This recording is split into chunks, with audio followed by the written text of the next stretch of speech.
lados esto que el territorio está creciendo, que Maldonado crece, que se amplía, que hay cada vez más gente. Me ha tocado en varios momentos hablar de Punta del Este cosmopolita, de cantidad de inmigrantes extranjeros. Me ha tocado hablar y escuchar también de movimientos internos, ¿no? De lo que es la migración interna. Entonces, todos esos movimientos, de alguna manera, están en la sociedad, se comentan, hay un interés por entenderlo, pero la realidad es que no podemos interpretarlo en la actualidad. No hay datos que acompañen eso y no sabemos si eso es una realidad o no. Lo que sí está claro, que aparentemente en las charlas, y si se quiere más como internas, parece que el territorio está creciendo, parece que hay un movimiento cosmopolita, pero en realidad no tenemos ese dato y seguramente podemos hablar de eso con más certezas a partir del segundo semestre de este año, cuando el censo del 2023 arroje definitivamente los datos. Por ahora lo que tenemos son líneas de tendencia. Tenemos un censo del 2011 que puede intentar, uno puede hacer líneas de tendencia. Lo más certero es algo que se hizo recientemente a partir de la OPP, ¿no? Que hizo un dato que estimó desde el 2020 hasta la actualidad, 2025 más o menos, que habla de una población en Maldonado de 195.000 personas aproximadamente, ¿no? Este es un número que podríamos decir que es el que tiene más fundamento teórico ahí, pero por otro lado tuvimos al intendente hablando recientemente de 230.000 personas en el departamento, 220.000 personas. Entonces esa es como que de 230 a 195 hay un cambio grande ahí, ¿no? Y el tema de la cosmopolita, de nuevo, los datos son del Ministerio de Turismo y muchas veces no habla de estadías, habla de ingresos, de salida, unas estadías muy de pernoctar. Entonces tampoco tenemos muy claro si realmente estamos hablando de una ciudad cosmopolita o no. Al menos eso no lo podemos decir por ahora.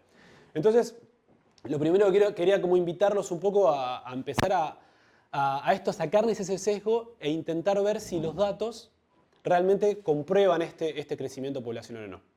Bien, para seguir un poco en esta línea, bueno, acá siempre hay datos. Un tema también claro, Maldonado de los departamentos del país es el que tiene mayor porcentaje de personas viviendo en centros urbanos. Es uno de los departamentos más urbanizados de Uruguay, junto con Montevideo. Es un dato interesante también, porque ahí, si bien es un dato que no tiene ciudades, digamos, es como más dispersas, de eso vamos a hablar un poquito ahora, es un dato interesante entender que si queremos abordar la movilidad y queremos entender el departamento, tenemos un departamento mayoritariamente muy urbanizado. Así que bueno, eso es un dato que mencionaba ahí que también es interesante. Y hay un 5% de la población, Maldonado está muy alto en eso, que adopta el teletrabajo. Es un dato clave también en términos de movilidad. O sea, Maldonado es un departamento que ha atraído a muchos teletrabajadores. Aparentemente, eso sí, los datos de teletrabajo que están vinculados más al Ministerio de Trabajo son datos que están ya comprobados. Y Montevideo está en un 15%. Es bastante más amplio, pero bueno, Maldonado de 5 viene creciendo más o menos en datos que son interesantes. Ahora, ¿por qué esta persona está hablando de estos datos para hablar de movilidad? Bueno, ahora vamos a ir a eso, pero es importante entender ese punto. Vamos a un marco teórico. Hay un marco teórico para mí súper interesante que uno, más allá de los preconceptos, dice que es cómo se desarrolla la ciudad. Esa pregunta que surgía mucho, nos mandaron por ahí en el momento de preparar la presentación, nos hacía una consulta o había interés acerca de cómo se estaba desarrollando la ciudad. Y acá les traigo un marco teórico, bueno, es un marco del 2006, pero que sigue bastante vigente, que es un marco generalista, no reduccionista. Esto es clave en entender, no está reduciendo el problema. Lo que está diciendo es, en las generalidades se da este fenómeno. ¿Se entiende la diferencia? No es que está reduciendo a que todas las expansiones urbanas se deben por esto, no. Está diciendo que generalmente este elemento está asociado a la expansión urbana. Y dice, este círculo vicioso, como alguna vez se empieza a dar, que hay más coches en la ciudad, hay un aumento de la congestión, ruido, contaminación y accidentes, lo percibimos de alguna manera. Entonces, vivir en un área urbana densa no es placentero. O sea, básicamente la gente dice, no, esto no me gusta para mí, yo no quiero esto para mí, no quiero para mi familia, no quiero para mis hijos. Entonces me mudo o me muevo hacia lugares más externos del centro urbano. ¿Se entiende? Y se genera ese fenómeno expansivo de la ciudad. En la urbe, yo vivo ahí y digo, no quiero este tránsito, no quiero este ruido, no quiero este smog, todo esto yo no lo quiero, me voy para afuera. Entonces la ciudad empieza como a expandirse, ¿no? Ese fenómeno. ¿Qué quiere decir esto? Hay otros elementos que están asociados, por eso yo decía que es generalista, no es reduccionista. También hay aspectos económicos, porque a medida que haya mayor demanda, alquilar un terreno, una casa, por ejemplo, en un terreno, en un espacio donde hay mucha demanda, es más caro. Entonces la gente se empieza a mudar hacia las afueras de la ciudad. Por eso decía, pero ese fenómeno económico puede ser algo específico de este territorio, desde mi sesgo lo es, pero bueno, no lo quiero decir porque no puedo probarlo, pero sí puedo decir que este fenómeno es un marco teórico, generalista, probado, es decir, la gente cuando se empieza a saturar el tránsito, empieza a escuchar mucho ruido, empieza a irse hacia afuera. Y la pregunta es, ¿tenemos forma de saber si esto está pasando o no en el territorio? Bueno, les muestro acá una imagen satelital. Esta imagen fue el primer vuelo que se hizo en Uruguay. Tenemos una imagen satelital, lo que se llama un ortomosaico, o sea, se pegaron todas las fotos del territorio de Maldonado en 1966-1967. Fue el primer vuelo ortomosaico generado, que están los datos nacionales, o sea, lo pueden ver en el Sistema de Información Geográfico Nacional, ¿no? Y esto es una mapa de Landsat, que es una misión de la NASA que está volando actualmente, o sea, está en este momento operativa, del 2024, y esa es la imagen actual. Esas son las dos imágenes que tenemos de 1966 a 2024. Acá, si uno mira, claro, la calidad de las imágenes son claramente distintas. Estamos hablando de tecnologías muy distintas. Pero ahora traje un video que complicó un poquito, pero que quiero que lo miren, que viene ahora, a ver si les parece que si este fenómeno se está dando o no. Yo creo que el video habla por sí solo, por eso voy a dejar que si pueden poner el video y lo miramos y lo comentamos un poco. Es muy cortito, pero creo que va. Acá, primero explico un detalle. Acá van a ver el año, ¿no? Acá van viendo cómo las fotos van desde 1984 hasta 2020 y pico. Y ahí ven cómo va creciendo o cómo se va expandiendo la ciudad. Cuando uno mira todo el mapa, es complicado entender. Les pido que miren este sector de Maldonado. ¿Cómo se extiende la mancha, no? Exactamente. Esto está claro. Ahora, de vuelta, miren cómo va creciendo hacia la brava, digamos, lo que es la urbanización. Y por otro lado, vemos acá los cambios que se están dando en este sector. O sea, cuando uno pone foco en un sector del mapa, empieza a ver que 1984, yo nací en el 84, no es casualidad que tengamos datos del 84, pero bueno, vamos viendo cómo del 84, este fenómeno que mencionaba recién, que es un marco teórico generalista, está plasmado. O sea, podemos decir que las imágenes satelitales están mostrando que el territorio se expande. Y un territorio que se expande, en términos de movilidad, es lo que menos queremos. ¿No? O sea, si un territorio se expande, es lo que tenemos que de alguna manera decir, wow, esto es extremadamente complejo. Y justamente estamos en un escenario expansivo, extremadamente complejo. Yo siempre hago un ejemplo cuando voy a mis padres, que están acá sentados, desde el Portones, mis padres viven en el monumento a Valle, los Cuernos Valle conocido también. Ahí hay 9 kilómetros. Yo lo cuento en el auto. Son 9 kilómetros del Portones al nuevo centro. Sin embargo, acá yo voy a trabajar a la Católica, donde tengo 13 kilómetros o 11 kilómetros. Es una ciudad extremadamente expansiva. Lo que pasa es que uno lo percibe en términos de distancia. Es mucho más fácil para mí ir de acá a trabajar a la Católica que ir de Portones a lo de mis padres.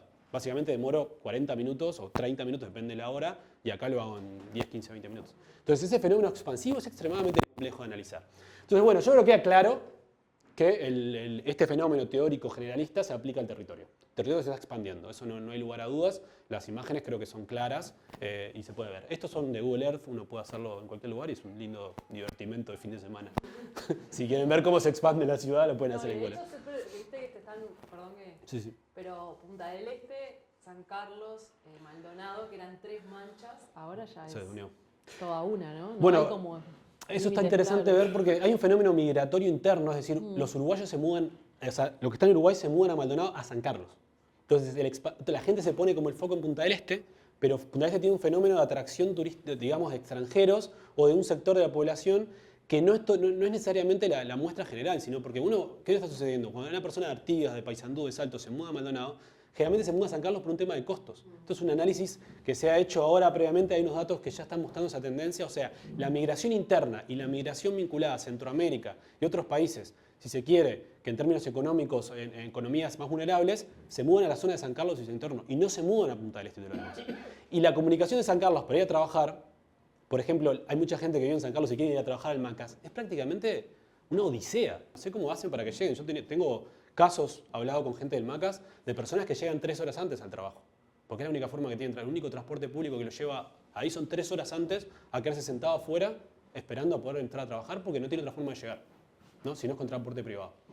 Pero bueno, me fui, pero quiero que entiendan que la complejidad, ¿no? La intención ahora es justamente eso, ¿no? Expandirnos, agregarle complejidad al tema que lo tiene y luego vamos a intentar darle un cierre un poco más concreto. También hay un tema de género, que yo sé que a veces esto es complicado de hablar, que trae temas, pero la movilidad tiene género. ¿Por qué? Porque a veces hay abordajes que son por género y eso no tenemos que tener el temor de ponerlo en ese lugar. Porque no todos elegimos la misma transporte y nuestro género influencia en la forma en que nos movemos. Y eso está claro en los datos, que estos datos sí están presentes. Lo hicieron en un contexto diferente, pero ahí vemos, por ejemplo, que hay más por ejemplo, acá vemos que esto es el ómnibus, ¿no? El 33% de las mujeres se mueven en ómnibus y el 22% es un 10%, es un número interesante, ¿no? Y en estos cambios se empiezan a dar. Este naranja, que es el auto, tenemos a los hombres moviendo principalmente en auto y las mujeres no tanto. Entonces hay un elemento ahí que tiene género y que a veces requiere abordaje de género. Y no está mal pensarlo así. ¿Se entiende? Porque de repente necesitamos soluciones diferenciadas y está bien que sea así. Hay un dato estadístico para mí clave, en Montevideo sobre todo, que las mujeres se toman muy poco el ómnibus de noche. ¿Por qué? Bueno, principalmente por seguridad. Entonces, si uno no empieza a mirar la movilidad simplemente de subirte o no subirte a una bicicleta, se está olvidando que hay gente que tiene miedo de noche y que esto es un tema holístico y completamente transversal, probablemente perdamos la verdadera complejidad que tiene esto. Entonces, para sentarse en una mesa de movilidad necesitas una persona que hable de siniestralidad, que hable de género, que hable de infraestructura, que hable de expansionismo urbano, que hable de sociología. Esto es un tema completamente inter y transdisciplinario. ¿Por qué transdisciplinario? Porque la transdisciplina implica que hay saberes, creo que lo ya comentaron, me imagino que algo que a Néstor habla mucho, hay saberes que son saberes no formales de ustedes que conocen el territorio, que padecen un problema y que hay un conocimiento ahí que nosotros como científicos deberíamos interpretar y aplicar. Y que tiene el mismo valor que de repente un dato científico. Y eso es algo que hoy en día, antes la gente no usaba tanto datos digamos, vinculados a lo que es el conocimiento de las personas, un conocimiento, si quieren, no formal, pero hoy se entiende como una necesidad. De vuelta, grados de complejidad. Sí, la movilidad tiene género, los datos lo muestran con claridad, de repente hay que analizar si es necesario un abordaje diferenciado por género. Después, algo que para mí me gusta mucho y que es el otro lugar, es, tiene género y tiene edad. Porque si nosotros queremos, y decimos acá esto, básicamente es como un chiste, digámosle así, que le dicen, bueno, salgan los niños a jugar a la calle, vayan. Y la calle que te espera es esto. O sea, vayan, dejen de estar en la computadora, salgan al mundo. ¿Qué mundo? ¿Acá voy a salir yo? No. Me pasa que, bueno, mi hijo que está por ahí, le encanta salir de la escuela por el alambrado y no por la puerta. Entonces nosotros le decimos, Valentín, por favor, no salgas por el alambrado, le decimos. Y él sale por ahí. Y claro, y después estás del otro lado, los padres diciendo, no, como un temor, porque está entrando a la guerra, o sea, que es la calle, ¿se entiende? Entonces, que nosotros estemos, o sea, básicamente, y este cartel para mí es clave, porque dice, cuidado, peligro, alta tensión, peligro, no sé, derrumbes, y cuidado niños. Cuidado con el niño que está jugando, que te va a matar el niño, no, el problema es el auto, cuidado el auto, no el niño, ¿se entiende? Como que hay una perspectiva desde la víctima, no desde el victimario. ¿Se entiende lo que quiero decir? Entonces, que uno tenga tanto miedo que su hija salga a la calle y por otro lado decimos, salgan a la calle, y por otro lado miramos la calle y esto es así, digamos, y aparte me gusta este lugar como dice, tenemos la cancha de vóley y solamente autos, porque tiene un parking que te ocupa, es más grande que la cancha. ¿Se entiende? Entonces, es como totalmente... Contradictorio. Totalmente contradictorio. Entonces, tiene género, tiene edad. Y acá no lo puse, pero lo pongo sobre la mesa. Hay algo que las personas... que van creciendo en el tiempo, que siempre quieren, y es autonomía, ¿no? La autonomía de las personas adultos mayores es algo que es clave y que nosotros tienen su derecho a moverse en la ciudad.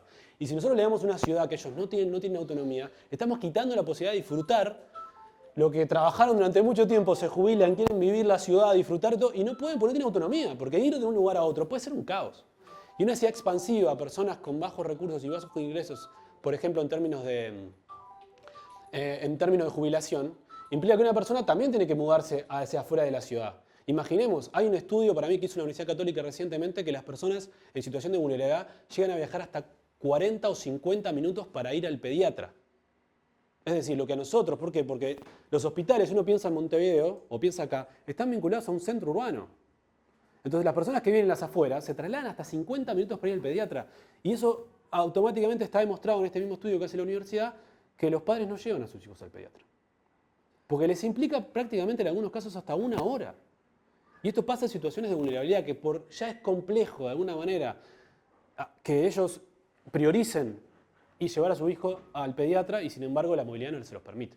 Y es algo que extremadamente, para mí, falta de inequidad total en este término. O sea, la movilidad habla de equidad, es como de su esencia, ¿no? Es como un derecho.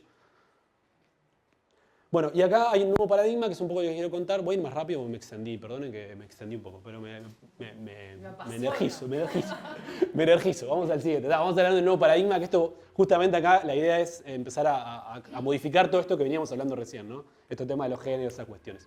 La movilidad sostenible es un movimiento que surgió hace recientemente, yo creo que en términos históricos es reciente, tiene un movimiento a partir del 2015 principalmente por el concepto, si bien el concepto de sostenibilidad data principalmente en inglés desde el 84, 85, este concepto de movilidad sostenible es mayoritariamente a partir del 2015 con la firma de los Objetivos de Desarrollo Sostenible de la Agenda 2030. Y en cierta manera, bueno, ¿qué dice esto? Bueno, lo más deseable y lo que debe priorizar todo es el movimiento de peatones y personas con movilidad reducida. Entonces ya ahí ya ponemos también otro factor de complejidad, ¿no? Que es la movilidad reducida, que no la mencionábamos hoy. Pero bueno, esto dice que lo primero que tiene que pasar en este paradigma es esto. En primer lugar, lo que tiene que fomentar la movilidad, la infraestructura, las políticas públicas, todo el territorio debe fomentar este tipo de movilidad. Después, en segundo lugar, la bicicleta, para aquellos que les gusta mucho la bici. Después el transporte público. Después el transporte de carga. Ojo con esto que transporte público y vehículos de emergencia. Hubo para mí una queja muy interesante en Punta del Este, sobre todo, que en temporada si una ambulancia quiere llegar ahí es prácticamente imposible. Bueno, esto es importante entender también, ¿no? Que tienen que llegar a lugares de emergencia, en incendios, bueno, cuando hay una emergencia de cualquier tipo, deberían también esa movilidad considerar estos factores. Después el transporte de carga, que es una necesidad. Y último, el transporte privado. O sea, es lo que menos y lo menos deseable en términos de movilidad sostenible. Entonces, y este primer punto para mí es clave, ¿no? La movilidad como derecho. Tenemos derecho a movernos y trasladarnos en la ciudad y todos tenemos el mismo derecho. Siendo mujer, siendo hombre, siendo niño, siendo grande, siendo adulto, siendo jubilado. No importa, todos tenemos derecho a esta movilidad. Y ese concepto hace cambiar radicalmente todo.